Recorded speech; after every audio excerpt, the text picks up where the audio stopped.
noite nós vamos falar sobre os frutos do Espírito. Quando Cristo entra, os frutos aparecem.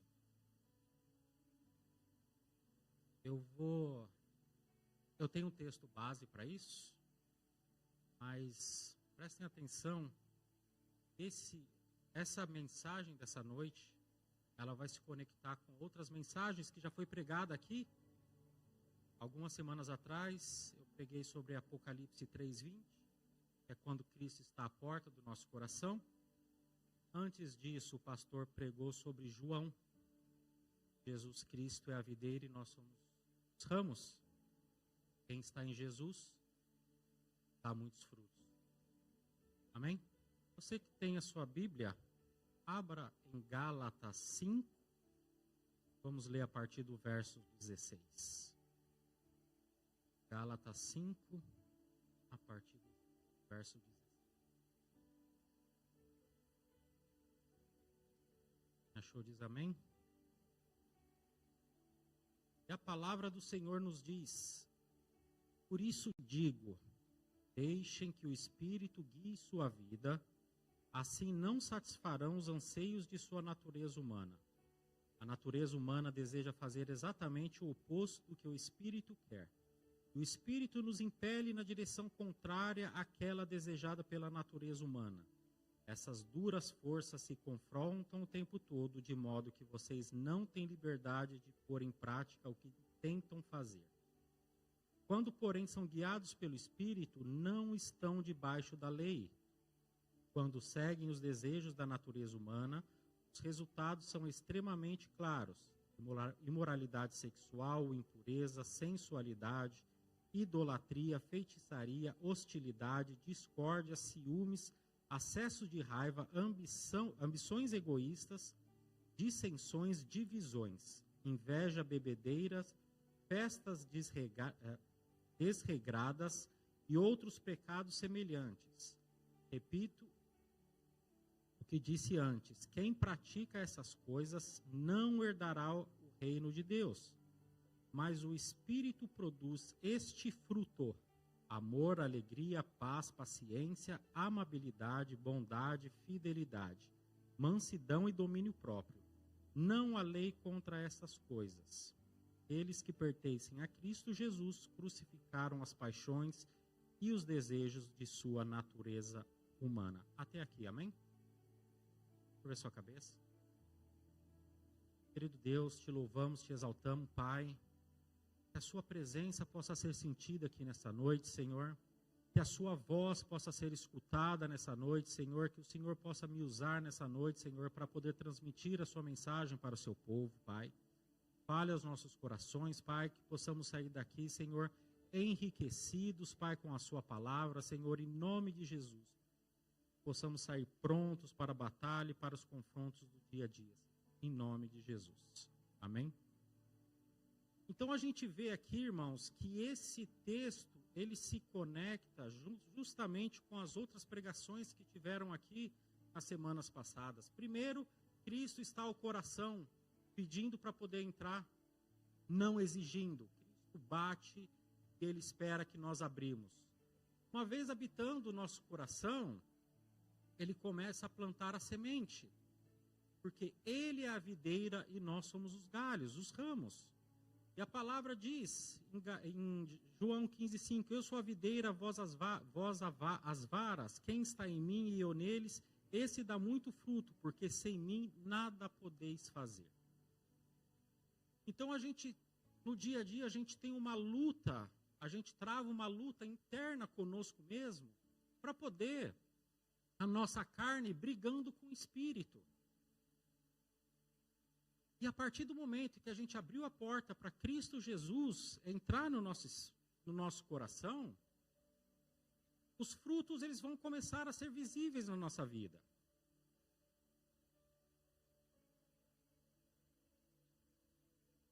Quando Cristo entra e nós permitimos que Ele faça toda a movimentação necessária, os frutos do Espírito eles serão visíveis. E o que são os frutos do Espírito? O que está lá? amor, alegria, paz, paciência, benignidade, bondade, fidelidade, mansidão e domínio próprio. Nisso tudo aqui, na palavra, Paulo está falando no singular, um fruto. Isso é um conjunto, é uma coisa só, é um fruto, não os frutos do Espírito. Vocês podem olhar na Bíblia de vocês, e ele diz no singular, o fruto do Espírito.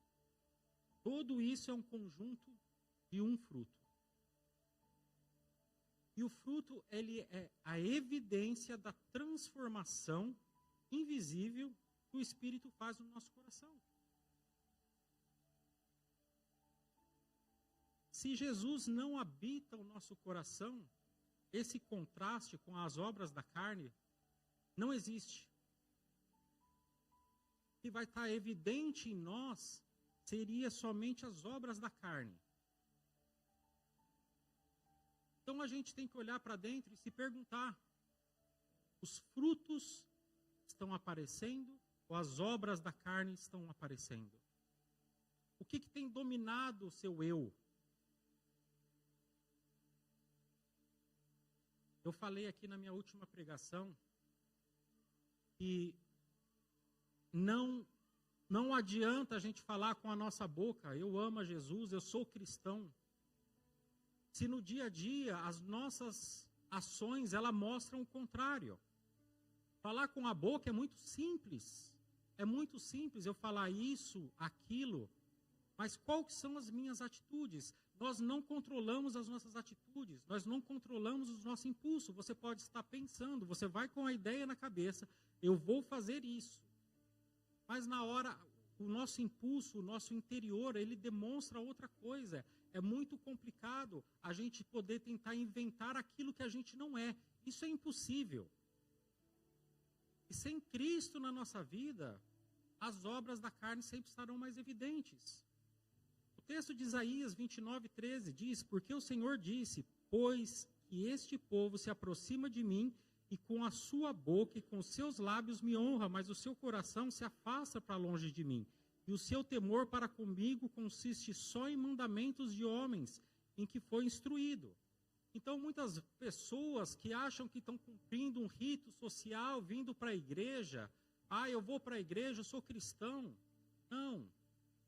Você é cristão a partir do momento que os frutos do Espírito, eles começam a brotar dentro de você e começam a mostrar isso. É na mudança de vida. Não existe como a gente fingir. Não adianta você vir para a igreja, para o culto, no sábado, no domingo, seja, erguer a mão, dar glória a Deus. Quando você está no dia a dia, no seu dia a dia com seus amigos, você é uma pessoa totalmente diferente. Quando uma pessoa olha para você, ela reconhece que você é cristão. Você precisa falar para uma pessoa que você é cristão, que você está em Cristo, ou isto é notado? A partir do momento que você é diferente, que você está indo na contramão do mundo, essas mudanças vão ser notadas em você. As pessoas vão olhar para você e vão falar, ele é diferente. Porque hoje é muito mais fácil a gente encontrar pessoas que estão vivendo pelas obras da carne.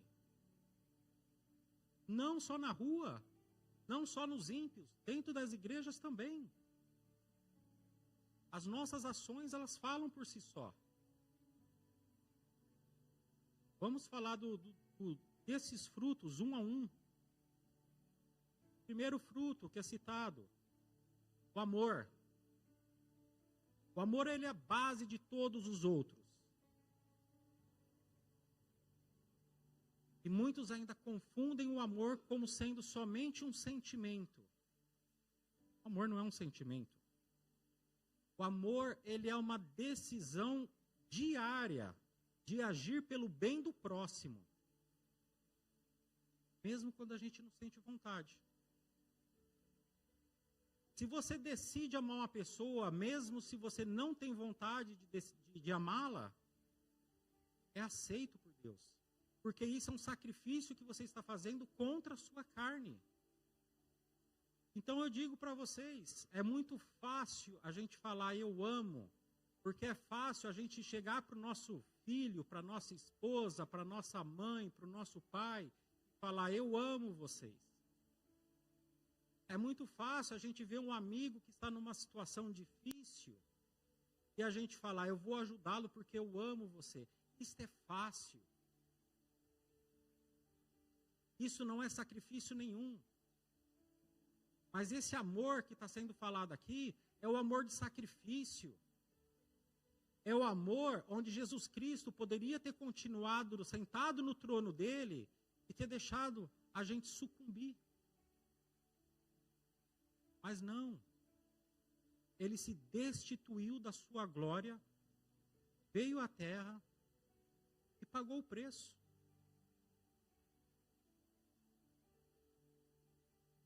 Quando alguma vez na vida, na sua caminhada, você já pensou, eu não valho nada? Quando você pensar nisso, lembre que você vale muito, porque o preço que você foi comprado é imensurável. Então, este fruto que estamos falando, o amor, é a gente amar aquele que está lá fora. É aquele que nos fez mal. É aquele que nos fez chorar. Eu tenho que amar a esse. Eu tenho que amar aquele que cometeu uma atrocidade. Eu tenho que amar aquele que ceifou vidas. Eu tenho que amar aquele que não ama. Porque uma pessoa que vive pelas obras da carne, e ela tem o mal dentro dela, ela não conhece o que é amor. E talvez essa pessoa, ela só comete o que comete, ela só faz o que ela faz por nunca ter conhecido o amor. E nós conhecemos a palavra, nós experimentamos o amor todo dia. Toda vez que a gente se lembra do sacrifício que foi feito na cruz do Calvário, e a gente agradece por isso, nós somos gratos por isso, é reconhecer o amor todo dia. Porque não existe amor maior.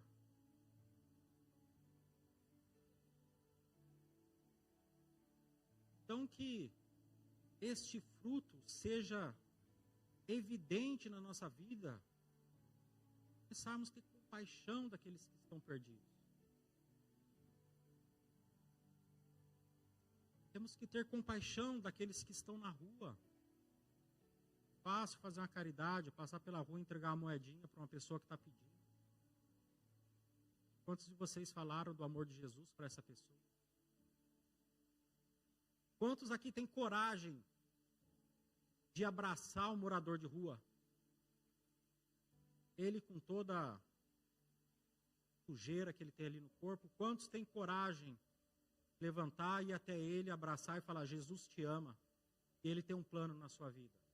É muito difícil. Nós temos nossas limitações. Isso é amor de verdade. É compaixão pelo próximo.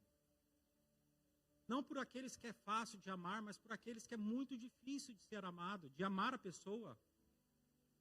Esse é o amor verdadeiro. Um dia, a gente abre um vídeo na internet, a gente vê a perseguição aos cristãos. Muitas pessoas recusando a Cristo. Mas a gente tem que se lembrar que Jesus morreu por elas também, mesmo sabendo que ele ia ser rejeitado. Quem aqui se disponibilizaria de fazer o bem, mesmo sabendo que vai ser rejeitado? Eu não vou lá não. A pessoa vai me rejeitar, ela não vai aceitar, o que eu vou fazer lá? Essa é a nossa natureza humana falando. Quantas pessoas a gente falamos do amor de Jesus, e a pessoa falar, eu não quero saber disso, e a gente simplesmente desistir daquela alma, daquela vida? Isso não é amor. Isso é uma obra da carne, falando para você, desiste, essa pessoa não vale a pena.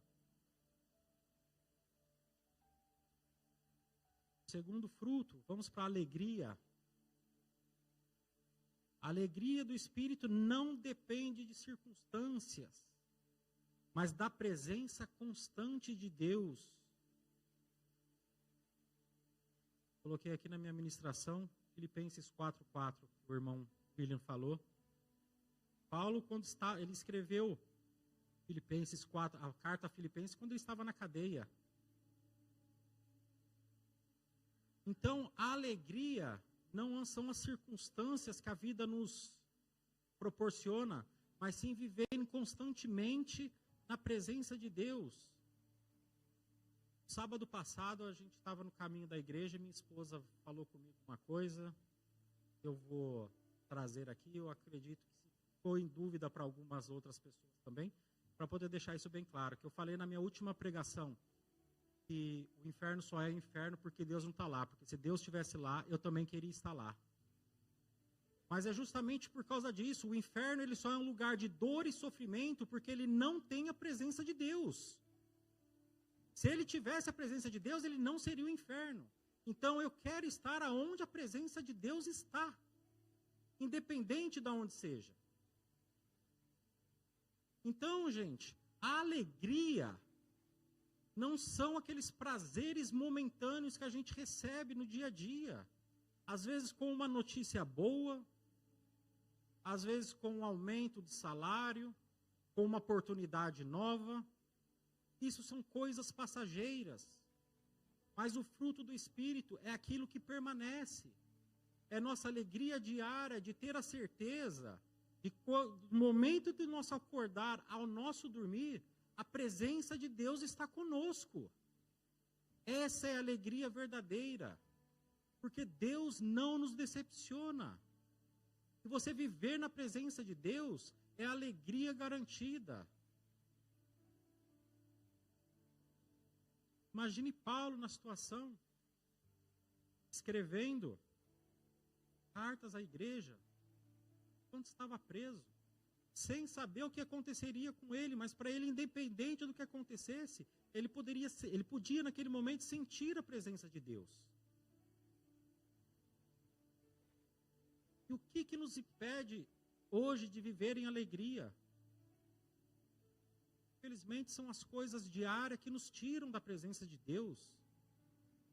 Muitas coisas no nosso dia a dia vão tirar a presença de Deus da gente.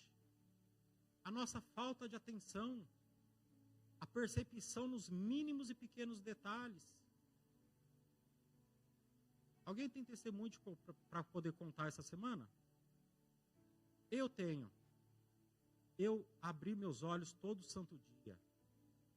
Eu tive café da manhã na minha mesa todos os dias. Eu tive um almoço e eu tive uma janta. Isso é alegria. Mas nós estamos tão acostumados com esse presente que Deus nos dá todos os dias, que nós esquecemos de agradecer. Essa é a alegria. Poder respirar fundo. As pessoas estão num quarto, numa cama de hospital, quarto numa UTI. Quantas pessoas têm que usar os braços para poder empurrar uma cadeira de rodas? Quantas pessoas queriam poder falar e não conseguem? Escutar e não escutam? Quantas pessoas queriam poder enxergar as cores e não podem? Então nossa alegria é diária. E nós esquecemos dessa alegria diária. Pergunte a um cego. O que ele não daria para poder enxergar? Quantas vezes agradecemos essa semana de poder abrir os olhos e chegar às cores? As cores do outono, estamos no outono, você vê as árvores, amarelinha. A perfeição de Deus ali. Isso é a alegria do fruto do Espírito. Pequenas coisas, nos pequenos detalhes, quando Deus está conosco, independente do que aconteça ao nosso redor, independente da situação que nós estamos alegres, paz. Paz de espírito, ela é profunda. E ela não é ausência de problemas, mas tranquilidade no meio dos problemas. Filipenses 4:7 diz, nos garante a paz de Deus, que excede todo entendimento, guardará o vosso coração e a mente em Cristo Jesus.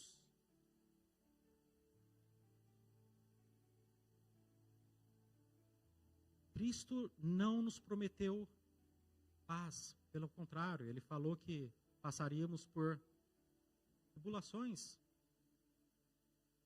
Então, o que é a paz fruto do Espírito? É o mundo tá quebrando lá fora, os problemas batendo na sua porta, você cheio de problema, mas você ter paz e certeza de que o Deus que você serve, não existe nada maior do que Ele, não existe problema para Deus. Essa é a paz do Espírito e não paz de Espírito. Nós buscamos a paz de Espírito quando está tudo bem. Mas a paz de Deus, ela é diferente. É você ter certeza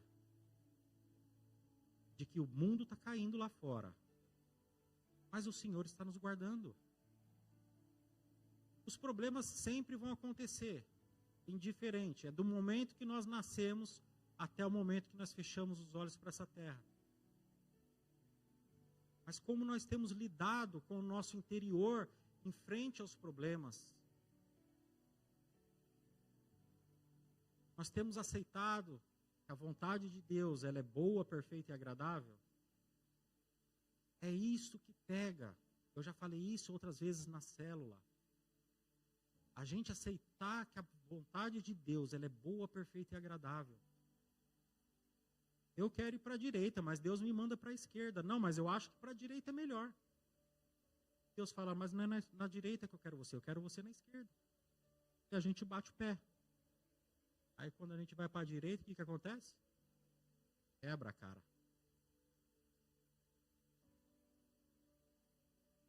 Então a gente ter paz e escutar a voz de Deus para saber o que Deus tem de melhor para a gente.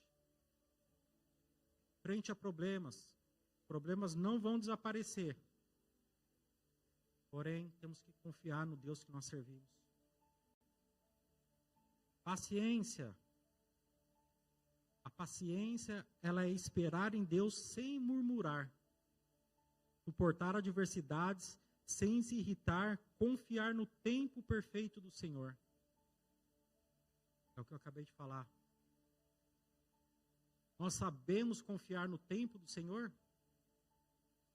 Coisa bem pequenininha aqui, ó, faz nada. Abraão esperou 25 anos pela promessa de Deus sobre Isaac. 25 anos. Às vezes a gente quer uma viagem ainda nesse ano. Senhor, o que o Senhor prometeu para mim? O Senhor me prometeu e ainda não cumpriu. Murmuração purinha. Temos que aprender a confiar no tempo do Senhor. Bênção fora de hora, maldição.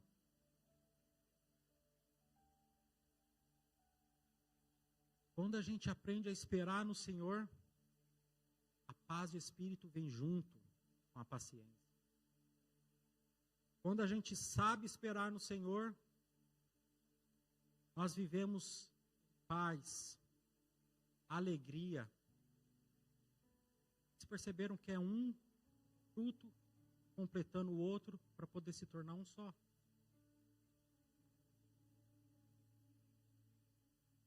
Quantas vezes a gente se irrita, que a gente não sabe esperar?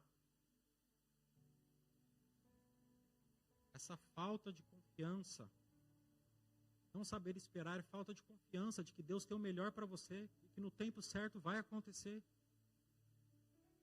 A Bíblia diz, não andei ansiosos por coisa alguma.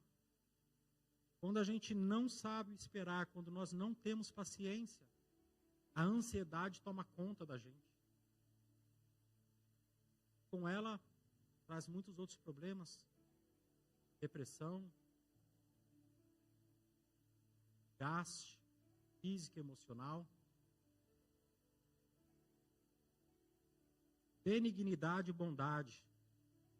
Benignidade é a gentileza no coração. Bondade é a ação prática de ajudar o próximo.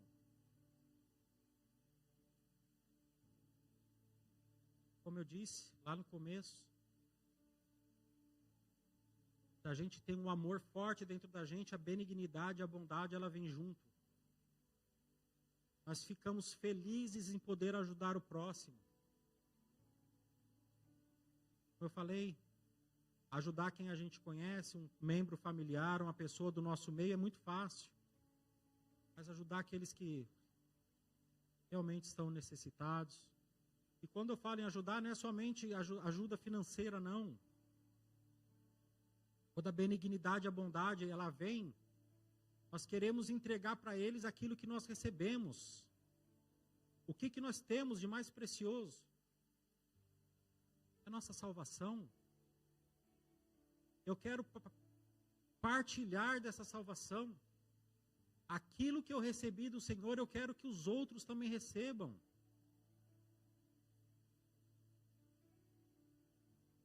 Efésios 4:32 nos ensina: sede bondosos uns com os outros, compassivos, perdoando-vos uns aos outros. Perdão. Imagina uma fonte que sempre jorra água. Benignidade é a água no coração, e bondade é quando essa água alcança os outros. Quem falou que era fonte de água viva? Jesus nos ensinou que Ele é fonte de água viva, e aquele que bebe nunca mais terá sede. Então, se hoje nós temos o privilégio de falar que eu já bebi dessa água, por que a gente não mostra a fonte para as outras pessoas? Temos que ajudar os necessitados, sim, mas nós temos que ajudar muito mais os que estão perdidos. Temos que caminhar junto com a benignidade e a bondade. Ela alcança vidas. Quando somos tratados com arrogância, temos que devolver com bondade, benignidade. O que é muito difícil, que o nosso espírito luta contra isso. Enquanto estamos pensando em benignidade e bondade, muitas vezes o espírito pensa em vingança. Isso nos envenena por dentro. Fidelidade. A fidelidade é ser confiável diante de Deus e dos homens. Não apenas cumprir promessas, mas viver com integridade e lealdade. Sempre nós temos Daniel, que permaneceu fiel mesmo em meio à Babilônia, mantendo sua fé e princípios, apesar de pressão. Fidelidade é quando nos confrontam. Nós temos que dizer: sou servo do Senhor. Fidelidade é quando não tem ninguém vendo e nós permanecemos fiel ao Senhor. Ser fiel ao Senhor na frente de toda a congregação é muito simples. Difícil é ser fiel no seu íntimo, quando você está sozinho. Quando você não está à frente dos irmãos da igreja. Quando uma situação que aparece, e muitas vão aparecer para a gente, nós se mantermos fiel ao Senhor. Nos mantermos fiel, falar: Senhor, o Senhor é meu Salvador e eu amo o Senhor. Essa é a fidelidade que Deus espera de nós. Essa é a fidelidade que Deus espera de nós. É a fidelidade no nosso íntimo, quando dobramos o joelho para orar. Fidelidade para agradecer a Deus nas pequenas coisas, reconhecer ao Senhor. Mansidão. Mansidão, ela não é fraqueza. Ela é força sob controle. É agir com humildade, evitando o orgulho e a agressividade. Jesus disse: aprendei de mim que sou manso e humilde de coração. Mateus 11, 29. Esse é um problema. Quando somos confrontados para poder manter a mansidão. Não devolver a pessoa o mesmo tom que ela nos entregou, que ela nos deu. Eu acredito que muitos, inclusive eu, luto muito contra a mansidão. Muitas vezes eu tenho impulsos. E acontece.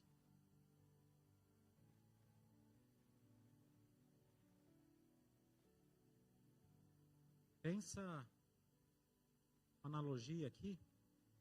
Cavalo, cavalo domesticado. O cavaleiro monta no cavalo e muitas vezes anda por quilômetros. A força do cavalo ainda está lá. Se ele quisesse jogar o cavaleiro no chão e sair correndo de debandada, ele poderia. Mas não, ele permanece fiel. Então é a gente saber que nós temos a força para poder devolver, nós temos a mansidão de controlar essa força interior que nós temos. E quando somos mansos, não quer dizer que nós somos fracos. Respondemos a uma aversão, a uma injúria, com mansidão, muitas vezes acaba ali o problema. Mas quando nós sustentamos aquele calor do momento, a coisa se agrava, se escala. Então a mansidão não quer dizer que somos fracos, mas sábios. Mansidão, ela vem junto com a sabedoria. Domínio próprio.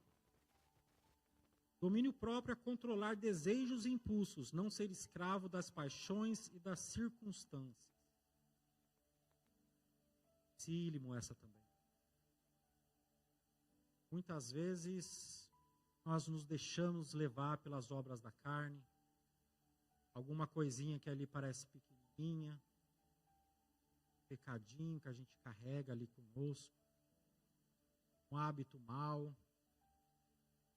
Isso é a falta do domínio próprio.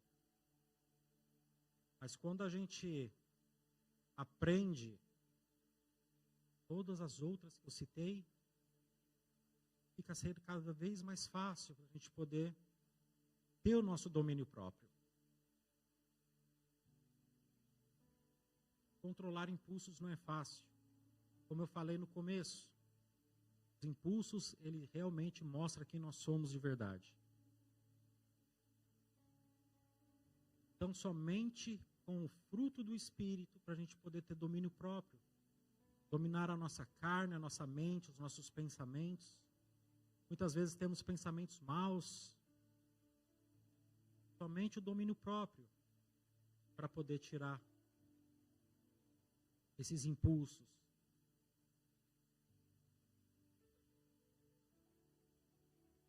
A partir do momento, temos todas essas evidências visíveis conosco, nós podemos ter a certeza de que Jesus, nós abrimos a porta para Jesus, Ele entrou, plantou a semente, se fez videira no nosso coração. E hoje nós somos os ramos que produzem os frutos. Mas como eu disse, as batidas são diárias. Todos esses frutos, eles precisam ser criados, cultivados. A vida com Cristo, ela é diária. Não somente aos finais de semana, não somente na oração de segunda-feira, na célula de terça-feira. É diária. Buscar a fidelidade a Deus no dia a dia, de segunda a segunda, mesmo quando não estamos diante da congregação, mesmo quando não estamos diante do pastor. A busca de Deus tem que ser diária. Temos que ter a nossa vida de oração. Independente de onde a gente esteja, a gente pode orar. Hoje você não pode dobrar seu joelho? Converse com Deus. Leitura da palavra. Às vezes a gente não busca a leitura da palavra, porque pode ser, às vezes, entediante, confrontante. Sim, a palavra de Deus, ela foi deixada para nos confrontar. Tudo que é pregado aqui nesse púlpito dessa igreja, somente a palavra de Deus. Muitas vezes, quando a gente sai daqui incomodado, é porque a palavra de Deus nos confrontou. E é essa a essência da palavra de Deus. O reino de Deus, ele é alcançável, porém é difícil de alcançar. Porque quem mais nos impede de chegar ao reino de Deus não é ninguém mais, ninguém menos do que nós mesmos. O inimigo das nossas almas, ele pode criar circunstâncias e situações.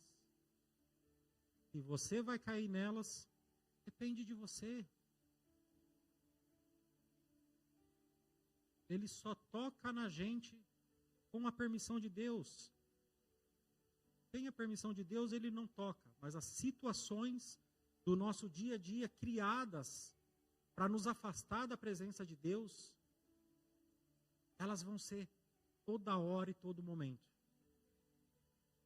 Só depende de nós para poder alcançar os reinos dos céus.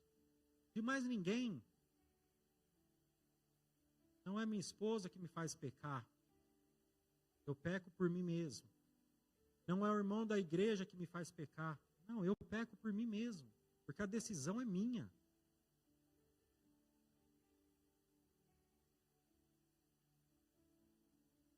Não é pelo nosso esforço, mas pela presença contínua do Espírito em nós. Quando nós temos certeza dos frutos evidentes, o amor, ele vence o ódio. A alegria, ela vence a tristeza. A paz vence a ansiedade. A paciência vence a irritação. A bondade e a benignidade vencem o egoísmo. A fidelidade vence a instabilidade. A mansidão vence a agressividade. O domínio próprio vence os impulsos da carne. Muitas vezes a preguiça bate, a vontade de não ir, a vontade de não abrir a Bíblia, a vontade de não orar, a vontade de não buscar a Deus. Tem outras coisas que são melhores. Essa é a nossa luta diária. A luta contra o nosso eu. A luta contra as obras da carne. As pessoas não buscam fazer o que nunca fez antes. Quantas pessoas não vão atrás? Eu quero fazer isso porque eu nunca experimentei isso. Sabendo que é errado. Muitas vezes eu falo que é muito melhor a gente não ter que pedir perdão. Para a gente não pedir perdão, a gente precisa somente não ofender. Para a gente não ter que pedir perdão a Deus, a gente tem que negar a nossa carne. É muito difícil. Muitas vezes as pessoas têm dificuldade de pedir perdão. Só a gente procurar lutar contra nós mesmos. E isso somente acontece com Cristo. Por nós mesmos nós não conseguimos. É a decisão. Cristo entrou. Cristo plantou a semente. Ele é a videira.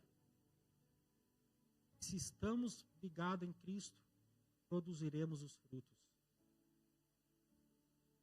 Esses frutos possam ser alcançáveis por outras pessoas. A decisão é nossa. Eu quero ser frutífero, Eu quero ser um testemunho de que o que Deus fez em minha vida, não somente subir aqui, poder dar um testemunho, mas no nosso dia a dia, no lamaçal que Jesus Cristo nos tirou e aonde nós estamos hoje. Isso não quer dizer riquezas, mas da má pessoa que nós éramos e hoje não somos mais.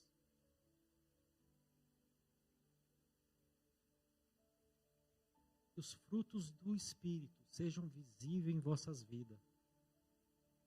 Em nome de Jesus. Curva sua cabeça.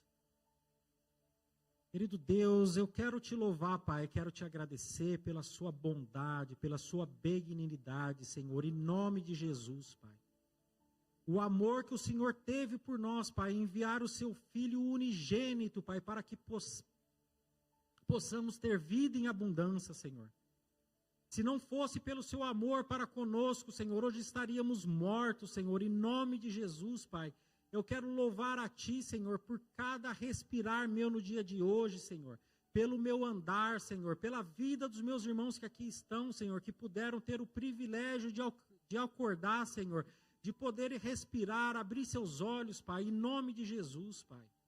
Que o Senhor possa invadir o nosso coração, Senhor, plantar a semente, Senhor, e que possamos ser frutíferos, Pai, em nome de Jesus Cristo, Pai. Eu te louvo, Senhor, de poder fazer parte da sua família, Senhor, em nome de Jesus, Pai. Em nome de Jesus, Pai. Obrigado por tudo que o Senhor tem feito, Senhor. Obrigado, Senhor, pela vida da minha esposa, Senhor. Obrigado pela minha família, Senhor, por cada família que aqui está, Senhor. Em nome de Jesus Cristo, Pai. Eu te louvo, Senhor, e te agradeço. Em nome de Jesus. Amém.